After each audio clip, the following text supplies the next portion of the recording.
Imagine sitting down to a meal and having to chew every bite 100 times before swallowing. Not 20, not 50, a full 100 chews. That's 1 minute per bite.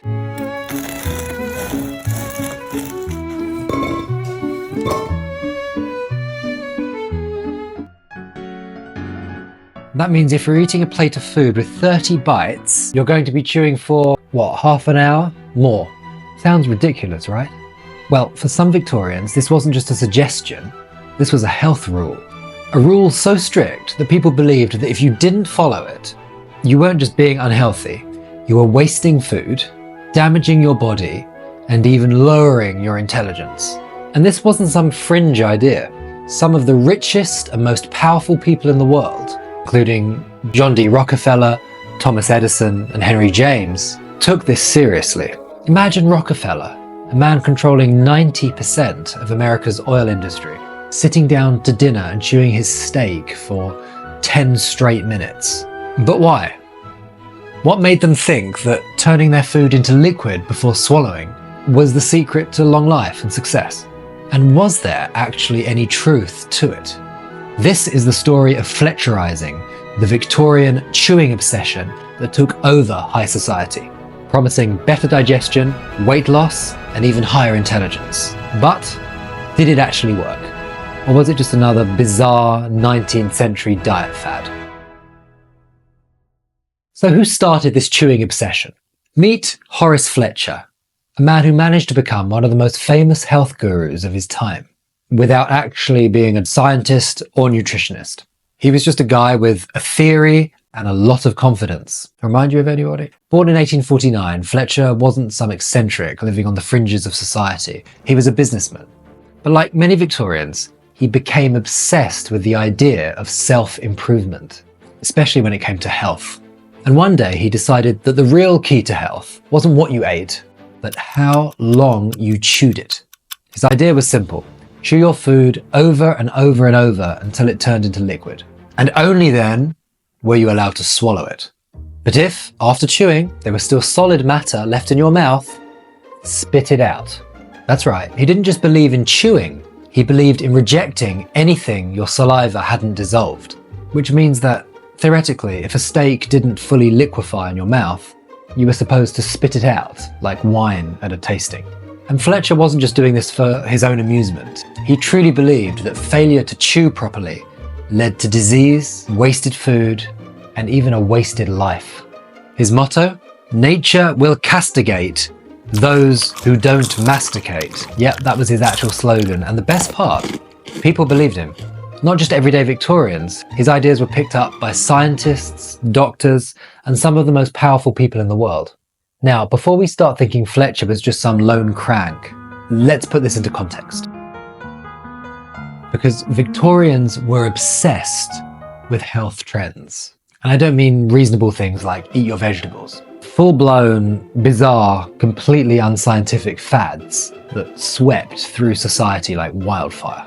Take Dr. Kellogg, for example, the cereal guy. He believed that a bland diet could stop people from having impure thoughts, and prescribed things like electric shock therapy and yogurt enemas to cleanse the body. Or how about tapeworm diet pills? Victorian-era diet gurus literally sold pills that contained live tapeworm eggs, so the worms could hatch inside you and help by eating half your meals for you. And then there were the cocaine tonics. You know, just your average Victorian housewife sipping on a nice little bottle of nerve tonic laced with pure cocaine. So in a world where people were swallowing live worms, electrocuting themselves for health, and drinking narcotics to relax, suddenly chewing your food for extra long doesn't seem that crazy.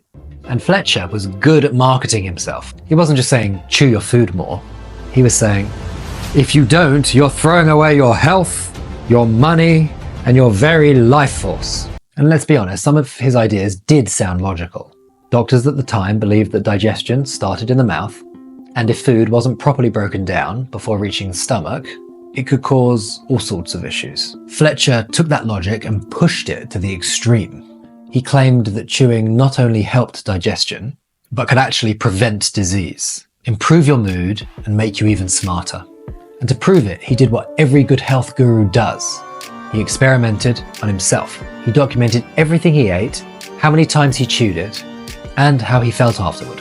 He even claimed to have cured his own health problems just by chewing more. And just like that, people started listening.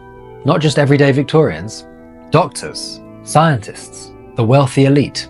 And pretty soon, Fletcherizing was spreading far beyond one man's dinner table. It became a full-blown craze among the rich and powerful.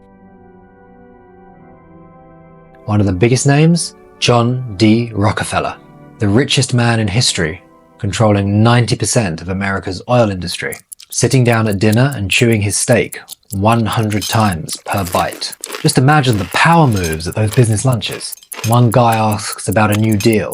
Rockefeller, still on his first bite, 30 chews in, just staring. But it wasn't just Rockefeller. Then there was Thomas Edison. Yep, the actual Thomas Edison, the man who invented the light bulb, tried Fletcherizing. As if inventing recorded sound and electric power grids wasn't enough, he also wanted to know just how many times he needed to chew his food for optimal human performance. And then there was Henry James, the famous novelist. Imagine him at his desk, writing intricate psychological dramas, stopping between every sentence to chew his tea biscuits 100 times. At this point, it wasn't just a health trend, it was a status symbol. If you were wealthy, powerful, or intellectual, you Fletcherized.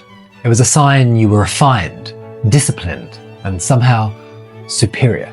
And of course, Fletcher himself wasn't shy about pushing this idea. He loved telling people that over-chewing was the secret to genius and longevity. So now, instead of a few oddballs chewing their food endlessly, you had millionaires, writers, and inventors all sitting in absolute silence, chewing their food to oblivion. And just when you thought this couldn't get any more ridiculous, it turns out Fletcher wasn't entirely wrong. So we know it was a thing, but was Fletcher onto something? Was there actually any science behind the madness? Well, modern research actually does back up some of his claims, just not as he imagined. First, chewing more does improve digestion. Enzymes in your saliva start breaking down food as soon as it enters your mouth, which means that the longer you chew, the more work you're doing before the food even hits your stomach. Second, chewing more can help overeating. Studies show that people who chew their food longer tend to eat less, because it gives their brain more time to register they're full. Which makes sense. If you're sitting there chewing for half an hour, you're going to lose interest in eating eventually. But here's where Fletcher took things too far. You don't need 100 chews per bite. Some studies say that 30 to 40 chews is actually enough to get digestive benefits. And anything beyond that, probably just making you late for work. And interestingly, Fletcher wasn't the only one to think about this. Ayurveda, one of the world's oldest medical systems, has recommended chewing 32 times per bite for centuries. And in yogic traditions, it's usually 32, unless you ask Sadhguru, who says 24. He's usually quite reliable. Yep, 24. Apparently that's the ideal number. So Fletcher's idea wasn't completely off. It was just very extra. Turns out maybe he was doing 3 times more work than necessary. But now for the real test. What happens if you actually try chewing 100 times per bite? Now, logically, we know this is extreme, but let's see what it actually feels like. So I decided to try it. And right away, the experience is deeply weird. At first, everything seems fine. The first 10 chews, totally normal. The food still tastes great, I'm engaged, I feel like some kind of health-conscious Zen master. I'm doing the work. By 20 chews though, the texture starts changing. Whatever I'm eating is starting to break down in ways that feel unnatural. It's losing structure, but somehow still exists. By 40 chews, this is no longer food, it's just matter, a memory of what once was. This is where my instincts start screaming at me to swallow, because every part of me knows this was never meant to go this far. By 60 chews, I feel like I'm being psychologically broken down along with my food. This is chewing purgatory, a prison of my own making. By 80 chews, I am furious at Horace Fletcher. My jaw is sore, I want my life back. I feel like I'm being punished for something, but I don't know what. And then finally, by 100 chews, I realized something horrifying. I forgot what I was eating. The flavor is gone. The food has been reduced to an unrecognizable paste. My body has betrayed me. And I suddenly understand why some Fletcherites spit out whatever didn't liquefy. Not because it's good for you, because at this point you just want it out of your mouth. I don't know what I expected, but what I got was a full-on existential crisis. This wasn't a meal. It was a test of willpower. So let's just say, if you're thinking of trying this, good luck. And yet, even though Fletcher's rule was extreme, he wasn't entirely wrong about the benefits of chewing.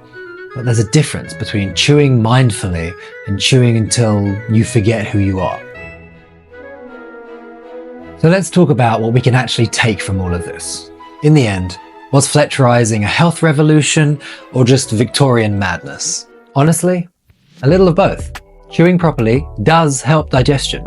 Chewing properly is important. Science tells us that digestive enzymes in saliva start breaking down food the moment it enters your mouth. So the more you chew, the more it helps the whole process. It can stop you from overeating, but 100 chews per bite? No, absolutely not. If you're chewing long enough to resent the food in your mouth, something's gone horribly wrong. So take the simple lesson. Slow down, enjoy your food. Maybe chew a little more. But if you start counting past 30, just stop. Would you ever try chewing 100 times per bite? Let me know in the comments. Do you see any health benefits? Let me know. Is anyone a Fletcherizer? And if you actually decide to do it, film it. Tag me. I need to see this. And for even weirder diet trends, and for all things wonderful in the world of food and food history, subscribe to Bread and Potatoes.